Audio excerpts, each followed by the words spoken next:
읽겠습니다. 마가복음 4장 35절에서 41절 말씀입니다. 우리 말씀 길지 않으니까요, 다 같이 한번 읽으실 때 아직 말씀 찾지 못하신 분은 자막을 보시면서 같이 읽으시면 좋겠습니다. 그날 저물 때에 제자들에게 이르시되 우리가 저편으로 건너가자 하시니 그들이 무리를 떠나 예수를 배에 계신 그대로 모시고 가매 다른 배들도 함께하더니 큰 광풍이 일어나며 물결이 배에 부딪혀 들어와 배에 가득하게 되었더라. 예수께서는 우물에서 베개를 베고 주무시더니 제자들이 깨우며 이르되 선생님이여 우리가 죽게 된 것을 돌보지 아니하시나이까 하니 예수께서 깨어 바람을 꾸짖으시며 바다더러 이르시되 잠잠하라 고요하라 하시니 바람이 그치고 아주 잔잔하여지더라. 이에 제자들에게 이르시되 어찌하여 이렇게 무서워하느냐 너희가 어찌 믿음이 없느냐 하시니 그들이 심히 두려워하여 서로 말하되 그가 누구이기에 바람과 바다도 순종하는가 하였더라. 아멘. 오늘 이 말씀은 예수님께서 이제 비유로 하나님 나라에 대한 말씀을 전파하시고 나서 그 다음에 배를 타고 갈릴리 바다로 들어가시는 장면입니다. 우리가 뭐 다 아는 이야기이지만 예수님께서는 하루 종일 제대로 드시지도 않고 말씀을 전하셨기 때문에 피곤하셔서 쓰러져 잠에 빠지셨고 그 사이에 광풍이 일어서 큰 풍랑이 일게 되었습니다. 그러자 이제 그 제자들이 이제 자기네들이 죽게 되었다 하면서 예수님을 흔들어 깨우게 되고 예수님은 일어나셔서 단 두 마디로 이제 그 바다를 평정을 하십니다. 그러자 이제 제자들이 깜짝 놀라죠. 도대체 이분이 누구시기에 이렇게 바다도 잠잠하고 순종하게 되는가 라는 장면이 바로 오늘 읽은 본문의 내용입니다. 신앙생활을 하다 보면 여러 영역이 있습니다. 기도라는 영역, 믿음이라는 영역, 또 말씀이라는 영역, 또 여러 영역이 있는데 신앙생활을 한 해, 두 해 하면서 이제 우리가 느끼는 것은 뭐냐 하면 내가 가지고 있는 그것이 진짜 성경에서 말하는 그것이 맞느냐 하는 문제가 이제 신앙에 성숙할 때마다 느껴지는 걸림돌입니다. 내가 오늘 이제 저희가 바라보려고 하는 이 믿음이라고 하는 부분에 있어서 과연 내가 가지고 있는 믿음이 진짜 성경에서 말하는 그 믿음 맞냐는 거예요. 혹시 우리가 속고 있는 부분은 없냐는 거죠. 기도라고 하는 영역에 있어서 내가 하는 이 기도가 성경에서 하는 기도가 맞냐는 거죠. 어쩌면 우리가 수십 년 신앙생활을 하고 오지만 내가 잘못된 기도를 수십 년 동안 해와 있을 수도 있다는 겁니다. 그런 면에서 오늘 이 설교 말씀의 제목처럼 진짜 믿음은 어떤 것이고 가짜 믿음은 어떤 것인지에 대해서 이야기를 나누려고 합니다.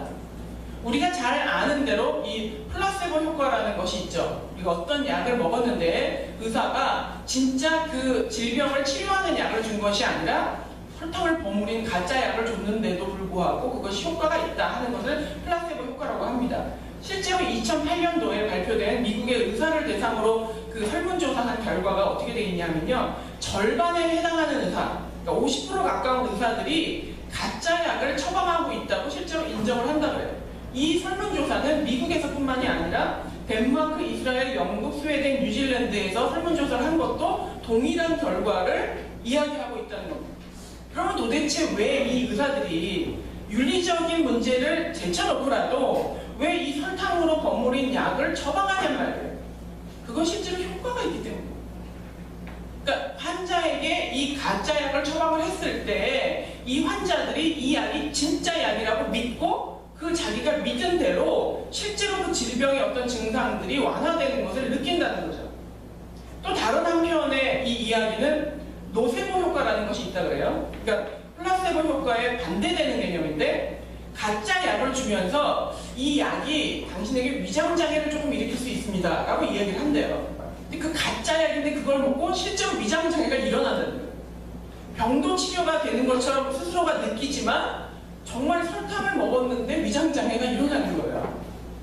되게 재밌는 사실이죠. 그러니까 긍정적인 효과든 부정적인 효과든 상관없이 그것을 자기가 이 약을 먹으면 내가 나을 거야. 이 약을 먹으면 내가 혹시 부작용이 날지도 몰라 라고 하는 그 믿음이 실제적인 효과를 일으킨다는 거예요. 그래서 실제로 이 항우울제를 이렇게 가짜로 조제해가지고 주면서 이 우울제가 정말로 극적인 처방을 하지만 좀 가끔가다 종종 이런 장애를 일으키기도 한다. 그러면 증상이 나으면서 실제로 그 장애까지도 느끼게 되는 것이 바로 이 노세보 효과라고 합니다.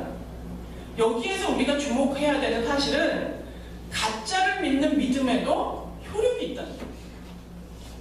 그러면 굳이 가짜는 진짜는 뭐 믿나 무슨 상관이 있나 이렇게 생각할 수 있겠지만 우리에게 있어서 신앙이라고 하는 것만큼은 가짜를 믿어서는 안 되기 때문에 오늘 우리가 이 세 가지 정도의 잘못된 믿음에 대해서 살펴보면서 과연 나는 진짜 믿음을 가지고 있는가, 내가 가짜 믿음을 가지고 있다면 그것을 어떻게 제거할 것인가를 이야기를 나눠보려고 합니다.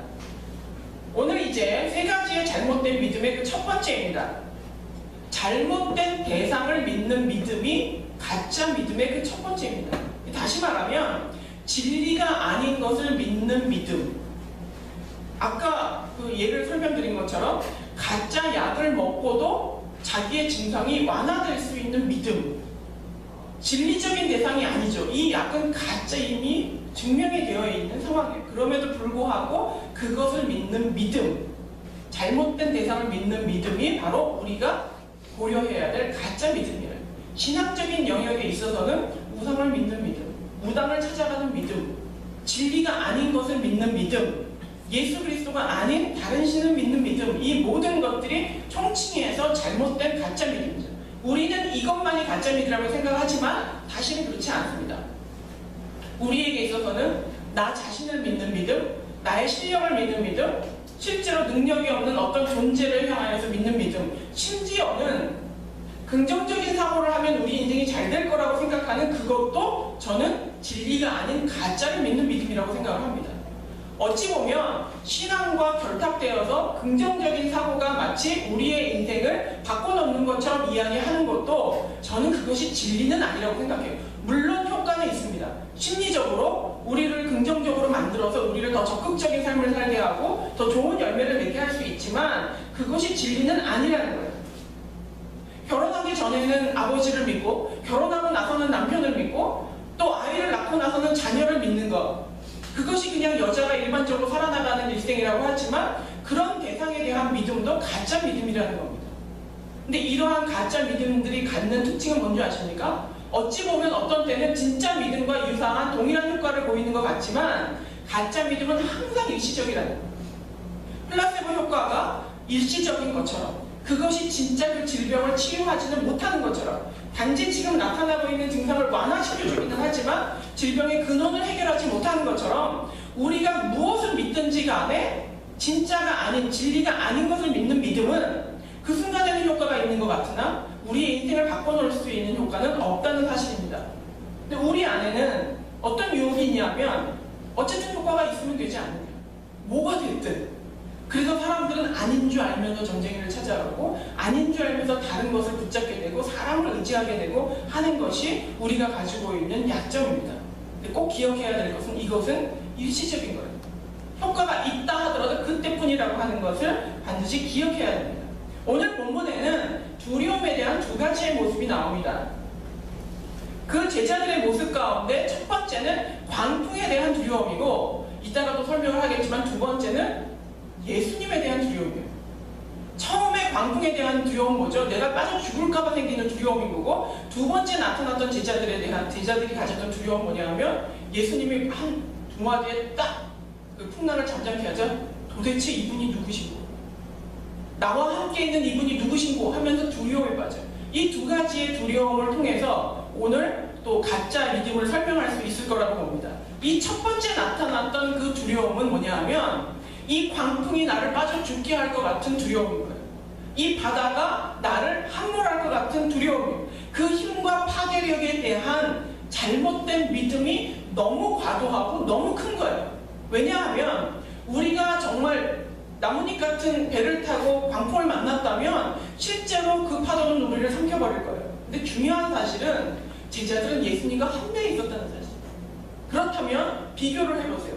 예수님이 가지고 계신 능력과 이 바다가 가지고 있는 능력 중에 무엇을 더 크게 여겼던 거죠? 바다가 가지고 있는 능력을 훨씬 더 크게 여겼기 때문에 그들은 잘못된 믿음을 가지고 있었다는 겁니다. 일반적인 상황에서는 바다가 우리를 삼킬 수도 있지만 예수님이 함께 계신 그 배에 있는 상황에서는 우리는 예수님의 능력, 그 진리된 그 믿음이 훨씬 더 커야 했기 때문에 그렇다면 이 제자들은 그렇게 당황하지 않았어야 되고 또 예수님이 그것을 잠잠케 했을 때 그렇게 놀라지 놀랐다는 사실은 이 정도로 할 줄은 몰랐다는 거거든요. 내가 예수인 걸 믿었지만 이 정도일 거라고 생각하지 못했다는. 그렇다면 제자들은 이미도 잘못된 믿음을 가지고 있었다는 것에 대해서 증거가 되는 말씀입니다. 오늘 저희가 읽었던 이 마가복음은요, 가장 그 당시에 핍박이 심했던 네로 황제가 모든 크리스천들을 다 몰살시켜버리고 내가 그리스도인입니다 라고 하는 것 자체가 사형 선고를 받는 거랑 똑같은 의미를 가지고 있는 책이 바로 이 마가복음이 쓰여졌던 시대의 상황입니다. 때문에 특별히 복음서 중에 마가복음 서두에 예수 그리스도의 세계라고 선포하면서 시작을 하는데, 그 이야기를 선포하는 것이 곧 나에게 죽음을 선포하는 것과 같음에도 불구하고 그렇게 담대하게 신앙 고백을 하는 것으로부터 이제 우리가 이 핍박을 이기고 믿음으로 승리하겠다라고 하는 선포로 시작한 게 이 마가복음의 특징입니다. 그 마가복음의 전체적인 특징에서 본다면 오늘 읽었던 이 본문의 전 본문은 무엇이 나오냐 하면 하나님의 나라에 대한 비유가 쫙 나옵니다. 씨 뿌리는 자의 비유가 계속해서 나와요. 그리고 나서 이어서 나오는 것이 이 광풍의 이야기입니다.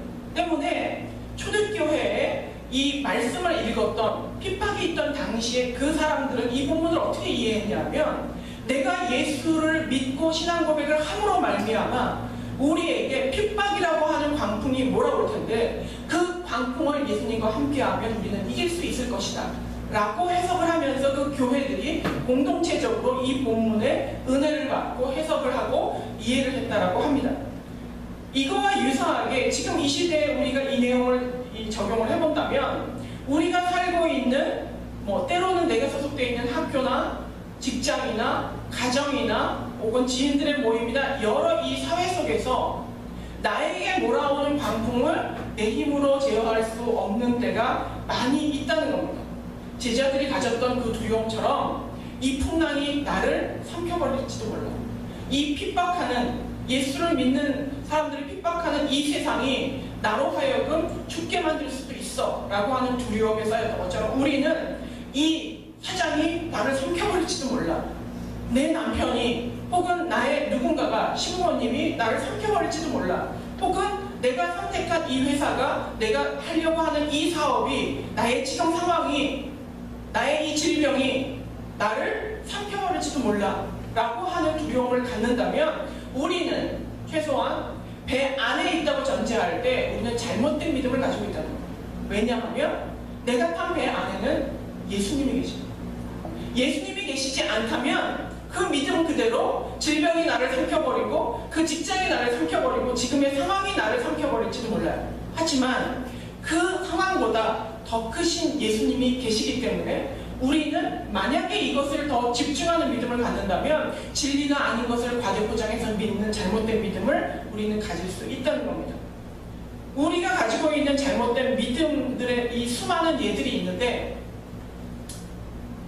아주 그 손쉬운 예에서부터 시작을 한다면, 제가 그 학교를 다니던 학창 시절에 짝사랑하던 사람이 있었어요. 근데 그때 당시에는 이 사람이 하나님의 뜻이라고 100% 믿었어요.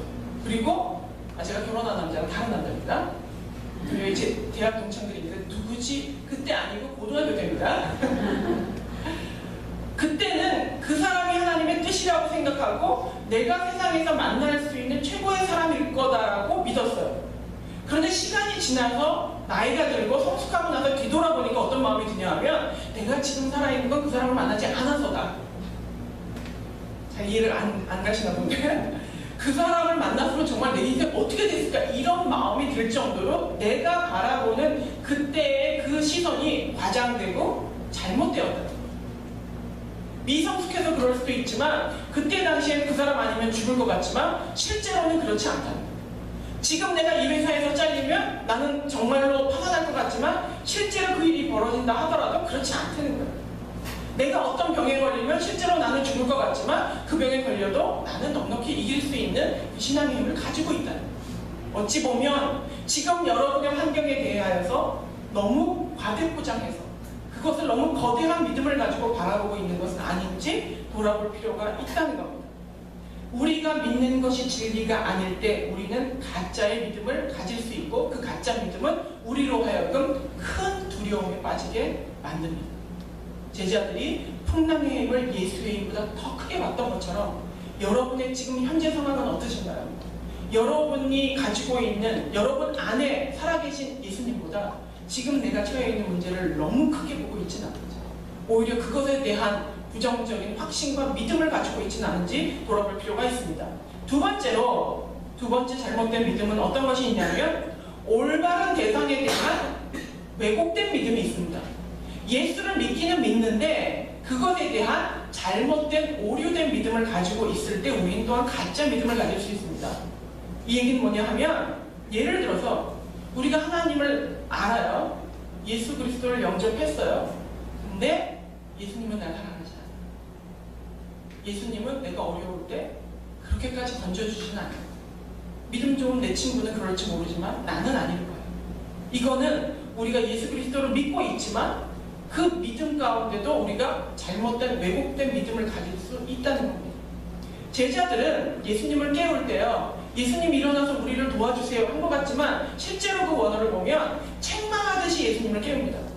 도대체 지금 뭐하고 있냐는 거죠. 우리가 이렇게 죽게 됐는데 최소한 일어나서 우리가 같이 물을 푸든지 돕든지 그렇게 질병을 고쳤던 그 기적을 일으켰던 그 예수님이 지금 왜 이 순간에는 이렇게 모른 척하고 있냐는 거예요.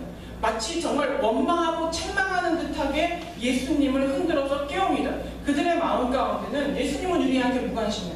사람들한테는 오병이어를 만들어서 먹이지만 우리한테는 무관심한 예수님이야. 우리를 돌아보지는 않을 거야. 혹은 예수님은 우리를 건질 능력이 없어. 예수를 믿지만 잘못된 믿음, 예수를 믿지만 왜곡된 믿음이에요.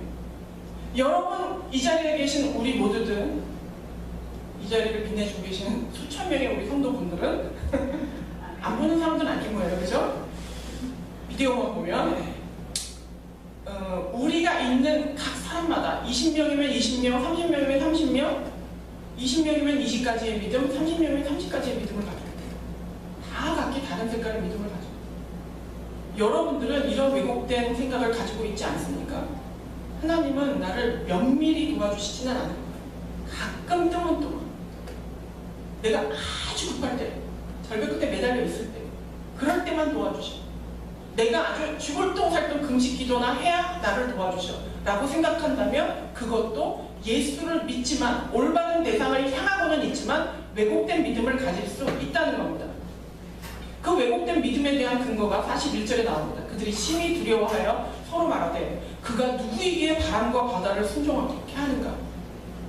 예수님을 믿었는데 이런 전지전능한 능력을 가지고 있는 이 천재지변을 단 두 마디에 고요하라, 잠잠하라, 두 마디에 완전히 평정할 수 있을 만큼의 대단한 예수님이라고는 믿지 못했다는 거예요. 그게 바로 우리가 가지고 있는 믿음의 약점입니다. 여러분의 믿음은 어떠신가요? 예수님에 대하여서 잘 알고 계시나요? 혹은 예수님과 하나님에 대해서 잘못 알고 계신 부분은 없나요? 왜곡된 부분은 없나요?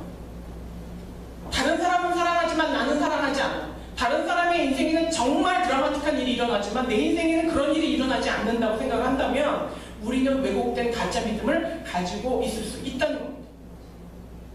예수를 믿기는 하지만 예수님에 대한 잘못된 믿음이 우리로 하여금 잘못된 신앙생활을 가도록 만든다는 거예요. 오늘 본문에 나와 있는 풍랑은 두 가지 정도의 의미로 해석을 할 수가 있습니다. 하나는 개인적인 차원과 하나는 공동체적인 차원이에요. 개인적인 차원에서의 풍랑이 우리는 늘 경험하는 풍랑입니다.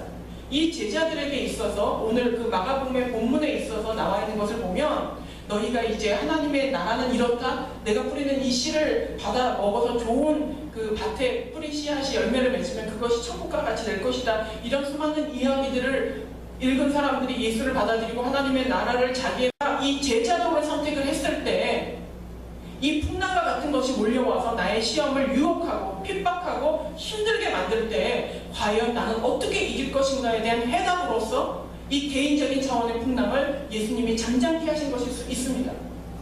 우리는 세상에서 직장생활을 하거나 학교에서 다른 안 믿는 친구들을 만나거나 또 우리 교회 안에서도 여러 가지 부딪히는 일들을 만날 때 내가 가고자 하는 이 길을 가만두지 않는 사람들을 만날 수 있습니다. 특별히 직장생활을 할 때 신앙을 지키는 일은 너무 어렵습니다. 직장이라고 하는 것은 이익단체이고 돈을 벌기 위해 모인 곳이고 이 돈을 벌기 위한 곳은 세상의 법대로 따라가야지 세상이 원하는 대로 돈을 벌 수 있어요. 근데 우리가 가지고 있는 신앙은 세상의 법대로 따라가지 말라고 끊임없이 얘기해요.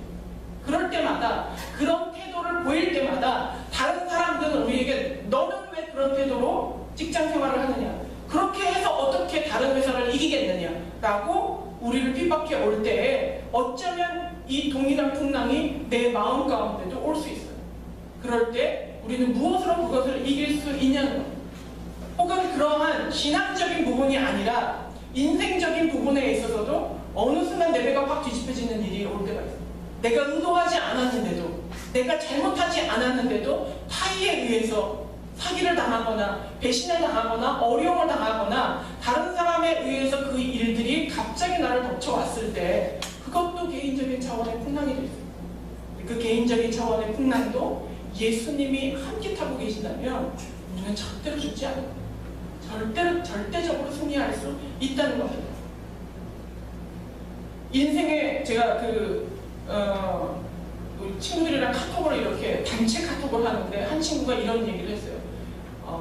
40대 이 마지막이 지금 겪는 정말 이상한 사람을 만나서 회사에서 막 어려움을 겪고 있는데 이것이 내 40대의 마지막 고난이 되길 바란다고 저도 그 문자로는 나도 그렇게 되길 기대한다 했지만 과연 인생에 고난의 종지부라는 게 있을까요?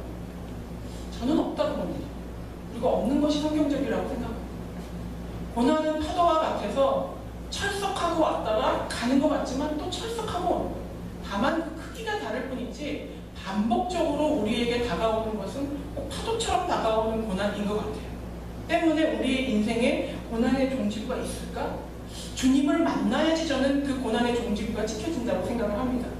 때문에 어찌 보면 그 고난을 없애달라고 기도하기보다는 파도를 타는 법을 익혀서 그 고난을 통해서 그것을 극복하면서 내가 살아가는 신앙의 원리들을 깨닫는 게 훨씬 더 지혜로운 길이라고 생각을 합니다. 그렇다면 공동체적인 차원에서의 고난은 어떤 고난이 있을까요? 교회적인 차원에서 혹은 가정적인 차원에서 혹은 회사적인 또 이 나라적인 국가적인 차원에서의 고난이 있을 수 있습니다. 국가적인 차원에서, 세계적인 차원에서도 경제적으로 지금 너무 어렵고 있고 또 이 하반기에 우리나라의 경제 상황은 더 안 좋아질 겁니다. 그렇다면 이건 우리가 함께 겪는 고난입니다. 한 가정에서도 마찬가지예요. 교회적으로도 마찬가지예요. 근데 이러한 고난이 왔을 때 나만의 재능을 가지고 이것을 이겨가겠다라고 하는 게 맞는 것 같으세요? 가정에 어려움이 왔는데 나만 쏙 빠져가지고 나만 편하게 지나겠다 하고 있는 것은 이 배에 문제가 생겼을 때 구멍이 나가지고 물이 들어오고 있을 때 나는 수영 잘하니까 나 혼자 수영해서 갈 거야 라고 하는 거랑 아주 똑같은 모습이에요. 이 공동체적인 차원에서의 풍랑은 함께함으로 이기는 것이 하나님이 원하시는 뜻이라는 겁니다.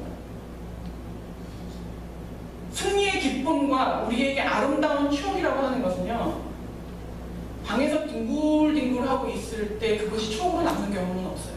여러분들은 여름휴가를 어떻게 보내시는지 모르겠는데요, 방에서 2바퀴 반, 3바퀴 반, 방 크기 재고 이러고 있었던 시절을 참 아름답다 이렇게 기억하는 분 계세요? 무료하다라고 생각을 하지 그걸 아름답다고 기억하는 사람은 없어요. 대부분 그때 참 힘들었지, 그때 참 좋았지 했을 때는 참 힘들고 어려운 것을 극복하고 이겼던, 어렵게 등산을 해서 산을 올랐는데 꼭대기에 올라가서 바라보는 그 바다의 풍경, 그것들이 왔을 때 감동이고 일평생 남는 추억이 된다는 거예요. 그것이 바로 승리의 기쁨이라는 거예요. 때문에 공동체적인 풍랑은, 그것을 이기는 방법은 내가 그 안에 들어가서 함께 그 고난에 동참하고 함께 그 어려움을 이겨나갈 때 그 공동체가 승리하고 난 다음에 기쁨도 내가 같이 그 열매를 맛볼 수 있다는 겁니다. 결국의 구경꾼은 고난에도 구경꾼이지만 기쁨의 열매에도 구경꾼이라는 사실을 꼭 기억하시기 바랍니다. 여러분의 인생에는 어떠한 공동체들을 가지고 있습니까? 공동체에 소속돼서 도피하지 마세요. 구경꾼이 되지 마세요. 어려움이 있을 때 그 어려움에 함께 뛰어들어서 그 어려움을 함께 이기고 난 다음에 얻는 그 승리의 기쁨을 최상의 기쁨으로 맛보는 거예요. 그것이 우리가 공동체적인 풍랑을 대하는 방법이라는 거예요. 지금 이 올림픽 시즌을 겪고 있잖아요. 왜 그 올림픽에 감동하죠? 도마인가요? 그 이렇게 체조하는 거 4초 걸리는 거예요. 4초를 위해서 4년. 근데 사실 4년은 아닌 것 같아요. 체조를 시작한 게 뭐 5살, 뭐 7살 뭐 이렇다면 수십 년의 시간을 준비해서 딱 4초를 쓰는 거예요. 그래서 그 승리가 눈물이 나고, 그래서 그 패배가 가슴 아플 수 있는 거예요. 우리의 인생에서 오는 이 풍랑도요, 함께 겪어나갈 때 더 견고한 기쁨과 열매를 더 최상급으로 맛볼 수 있는 결과로 온다는 것이 바로 공동체에서 이겨나가야 하는 이 풍랑의 의미라고 생각을 합니다. 교회적인 차원도 마찬가지라고 생각합니다. 나중에 저희 교회가, 그 안의 교회가 정말 하나님이 은혜 주셔서 큰 열매를 거둘 때, 초창기에 정말 애쓰고 힘써서 전도하려고 노력하고 기도하고 눈물 흘렸던 사람들은 그것이 큰 기쁨으로 오겠지만, 그냥 그때도 구경꾼이었던 사람은 그것이 큰 기쁨보다는 그 기쁨에도 구경꾼이 될 수밖에 없다는 것을 기억하시면서, 여러분들이 소속되어 있는 곳에서 나는 과연 무엇에 동참할 수 있는가를 꼭 염두에 두시는 여러분 되길 바랍니다. 세 번째로, 잘못된 믿음의 세 번째는 올바른 대상에 대한 부족한 믿음이에요. 모자라는 믿음을 이야기합니다. 이 믿음은 가지고 있지만 실제로 작동되지 않는 믿음. 아까 두 번째는 올바른 대상을 믿는데 왜곡된 믿음이었고, 지금 이 얘기는 올바른 대상을 믿는데 모자라는 믿음인 거예요. 예수님을 믿었지만 병은 고치셨는데 바닥까지 순종할 거라고 생각 못했어요. 하나님의 능력에 대하여서 우리가 얼마나 알고 있느냐가 그래서 중요하다는 겁니다. 내가 가지고 있는 하나님에 대한 지식, 예수 그리스도에 대한 지식, 그 영적인 지식이 과연 하나님만큼을 알고 있느냐. 물론 죽을 때까지 최선을 다해서 노력해야 하지만, 그럼에도 불구하고 내가 얼마만큼의 믿음을 가지고 있느냐가 우리의 삶에 그 믿음이 작동하느냐 작동하지 않느냐를 결정지을 수 있다는 겁니다. 제자들은 확신이 없었기 때문에 기대도 하지 않았어요. 기대를 했다면 놀라지 않았겠죠. 기대하지 않았기 때문에 놀라는 거예요. 잠잠하면 바다가 잠잠해져? 그냥 한번 깨워본 건데 이렇게까지나?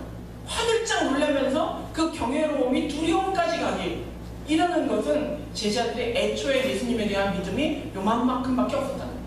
근데 예수님의 능력은 저 하늘 꼭대기까지 있었다는 거죠. 그것이 바로 우리가 가지고 있는 약점이라는 겁니다. 제가 예전에 이 워싱턴 DC에 관광을 하루 간 적이 있었는데요. 거기 이렇게 뭐 여러 박물관들 있는데 자연사 박물관이라고 하는 곳에 들어갔었어요. 딱 들어가면 이따만한 맘모스, 코끼리 말고 맘모스가 막 큰 게 있고, 그 안에는 정말 이 건물보다 더 큰 공룡의 뼈들이 막 이렇게 있고, 막 자연사 박물관이니까 고대의 생물에서부터 이런 동물들의 이런 뼈들이나 이런 것들을 박제로 만들어가지고 전시한 곳이에요. 감동적이었어요. 정말 어마어마하더라고요. 진짜 잘해냈어요. 근데 거기를 이제 한두 시간 구경을 쫙 하고 나와서 이제 계단을 내려오는데 햇빛이 쨍쨍 내리치고 그 가운데가 그 광장처럼 잔디밭이 쫙 있는데 다람쥐 한 마리가 똘 가는 거예요. 근데 그걸 보면서 느낀 게, 저 큰 공룡의 뼈가 무슨 소용이 있느냐. 저 쪼로로 뛰어가는 다람쥐만 못하고. 근데 그거를 보면서 믿음에 대한 생각이 들었어요, 저는. 내 안에는 어려서부터 신앙생활을 해오면서 질병을 고치시는 거에 대한 믿음, 나를 구원하시는 거에 대한 믿음, 나를 보호하시는 거에 대한 수많은 믿음들이 내 안에 장착돼 있어요. 큰 냉장고도 있고 TV도 있고 뭐도 있고 다 한 집안의 가전제품을 다루듯이 이렇게 다 꾸며져 있어요. 하나도 가동되는 게 없어요. 자연사 박물관에 있는 거죠. 공룡 같은 믿음이 내 안에 장식돼 있지만 살아 움직이는 건 아무것도 없어요. 이게 어떻게 증명이 됐는지 아십니까? 위기를 만날 때 내 믿음이 작동을 안 해요. 위기를 만날 때 낙담하게 되고, 위기를 만날 때 포기하게 되고, 위기를 만날 때 그렇지 내 인생에 되는 일이 뭐가 있어. 내가 이렇지 뭐, 난 이렇게 살다가 죽을 거지. 그것이 우리로 하여금 실제로 작동하지 못하게 하는 가짜 믿음을 만든다는 사실입니다. 근데 그 믿음이 뭐 때문에 생긴다고요? 지식이 없어서 생깁니다. 하나님에 대한 올바른 지식. 제자들이 예수께서 신이라고 하는 것을, 창조주이신 하나님과 동일한 존재라고 하는 것을 알았다면 풍랑을 잠잠케 한 건 너무나 당연한 일이고, 당연히 그들은 그렇게 책망하듯이 예수님을 깨우지 않았습니다. 여러분의 마음에는 어떤 종류의 믿음들이 전시되어 있습니까? 공룡보다도 더 큰 대단한 믿음이 있을 수 있어요. 성경을 보면서, 설교를 들으면서, 사람들 성경 공부한 거 풍어를 읊으면서 우리는 수많은 것들이 다 장착되어 있어서 나는 이 믿음이 다 있어. 근데 작동하세요? 여러분이 위기를 만났을 때 그게 막 움직이세요? 아니야. 이건 거짓말이야. 하나님은 나와 함께 하셔. 하나님은 내 인생을 바꿀 수 있어. 이 상황을 이길 수 있어. 그래서 그 믿음 때문에 내가 나에게 다가오는 그 풍랑을 담대히 치고 올라가서 파도 타기를 하십니까? 혹은 여러분의 공동체에 일어난 그 일들을 바라보면서 아니야, 흔들리지 마세요. 하나님은 우리를 지키실 거예요. 하나님은 이 배를 지키실 거예요. 라고 선포하며 함께 그 사람들이 파도 타기를 할 수 있도록 도우시는 리더의 역할을 하십니까? 그것을 해야만이 우리는 진짜 믿음을 가지고 있다. 어찌 보면 작은 거라도 작동하는 믿음이죠. 공룡 같은 뼈 필요 없어요. 다람쥐만한 일이라도 들쥐만한 크기라도 그것이 생명력을 가지고 움직이고 있다면 그것이 우리가 가져야 할 진짜 믿음이라고. 이 시간에 저는 여러분에게 여러분의 마음을 뒤져보시기 바라요. 신앙 연조가 길수록 또 내가 좀 경력이 있다 할수록 우리는 수많은 믿음들이 장식되어 있을 거예요. 저도 마찬가지예요. 돌아보지 않으면 어느새 전기가 나가있어요. 돌아가지 않아요. 겉모습은 멀쩡해요. 근데 하나도 작동되고 있지 않아요. 그 시간을 이미 많이 보냈다면 우리는 그 콘센트에 코드를 꼽아서 그 가전제품들이 그 믿음이라고 하는 것들이 실제로 작동하는 것이 되기 위하여서 노력할 필요가 있습니다. 가짜 믿음은 어떤 것일까요? 결론적으로 말씀을 드립니다. 잘못된 것을 믿는 믿음, 올바른 것을 믿지만 왜곡된 믿음, 올바른 것을 믿는데 아주 모자라게 믿는 믿음, 이것이 우리로 하여금 작동하지 않는 가짜 믿음을 갖게 합니다. 그렇다면 진짜 믿음은 뭘까요? 진리를 믿는 믿음, 예수가 그리스도라고 하는 것을 믿는 믿음, 하나님이 천지를 창조하시고 나를 포함한 이 우주를 다스리고 계시다라고 하는 그 믿음, 그 믿음이 일시적이지 않고 영구적으로 우리에게 효과를 나타나게 하는 믿음입니다. 하나님의 능력이 어떤 것인지 알아가기를 멈추지 마십시오. 내가 아는 만큼 내 믿음은 작동하게 되어 있습니다. 진짜 믿음은 어떤 것일까요? 내 삶에 연결되어 있는 믿음입니다. 움직이는 믿음. 나에게 풍랑이라고 하는 도전이 왔을 때 무엇이라도 꿈틀거리면서 내 안에서 아니야, 넌 이길 수 있어. 하나님이 지금 내 안에 계셔. 라고 할 수 있는 다람쥐만한 꿈틀거림이 있다 하더라도 그것이 진정으로 중요한 진짜 믿음이라는 겁니다. 예수 그리스도를 믿을 때 부분적으로 믿지 마십시오. 전체를 믿으시고, 예수님께 내 인생을 드릴 때 부분적으로 드리지 마시고 전체를 드리시고,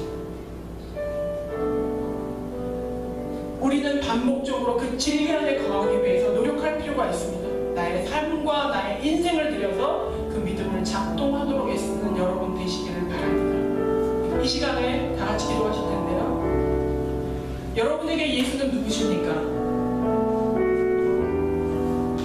여러분의 인생의 예수님은 어떤 분이십니까? 하나님의 크기를 얼마나 알고 계십니까? 여러분의 믿음은 장식품입니까? 아니면 작동하는 믿음입니까? 여러분의 마음을 뒤져보면서 하나님 아버지 진짜 믿음을 갖게 해주십시오. 올바른 대상을 믿게 하시고 그 올바른 대상을 있는 만큼 그대로 믿을 수 있는 은혜를 허락하여 주십시오. 이 시간에 통성으로 기도하면서 내 인생의 믿음이 작동되기를 위하여서 이 시간에 그 첫 번째 스위치를 올리는 시간이 되기를 바랍니다. 기도하겠습니다. 사랑하는 하나님 아버지 감사합니다. 저희들의 믿음이 있다 하였지만 참으로 그 믿음이 작동되지 않아요. 나에게 개인적인 풍랑이 없네, 공동체적인 풍랑이 없네, 그것을 뛰어넘을 수 있는 실제적인 믿음을 갖지 못했던 이 시간에 하나님 아버지가 저희들의 마음 가운데 있는 이 믿음을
여러분에게 그 무엇이 여러분에게 풍랑으로 다가오고 있습니까? 여러분은 이미 예수님과 함께 그 배를 타고 있습니다. 그럼에도 불구하고 그것에 함몰되어서 두려워 떨고 있다면 예수님을 흔들어 깨우시고, 지금이라도 흔들어 깨우십시오. 예수님, 내가 죽게 되었습니다. 나를 도와주십시오. 그럴 때 바다를 잠잠케 하시는 예수님이 여러분의 지금 혼란 속에 있는 모든 문제들을 해결해 주실 줄로 믿습니다. 이 시간에 기도하겠습니다.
예수 그리스도를 안다 하였지만 그 하나님이 나는 돌보지 않을 거라는 왜곡된 믿음을 가지고 있었습니까?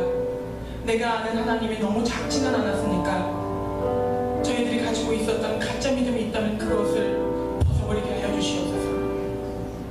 진리를 믿게 하여 주시옵소서. 세상을 믿지 않고 예수 그리스도를 믿게 하여 주시옵소서. 이 우주 만물을 만드신 위대하신 하나님의 능력을 그대로 믿게 하여 주시옵소서. 그리하여서 나의 믿음이 작동될 수 있도록 다 고장난 고물덩어리처럼 내 마음 가운데 전시되어 있는 것이 아니라 실제로 생명력 있게 움직이는 믿음이 저희들 마음 가운데 가득 찰 수 있도록 은혜를 베풀어 주시옵소서. 이제는 교회 머리 대신 예수 그리스도의 은혜와 하나님 아버지의 무한하신 사랑과 성령님의 교통하심이 가짜 믿음을 벗어버리고 진리를 믿는 믿음으로, 움직이는 믿음으로, 작동하는 믿음으로 새로운 인생을 살기로 결단하는 주님의 사랑하는 하나님의 자녀들의 머리 위에 이제로부터 영원토록 함께 하시기를 축원하옵나이다. 아멘.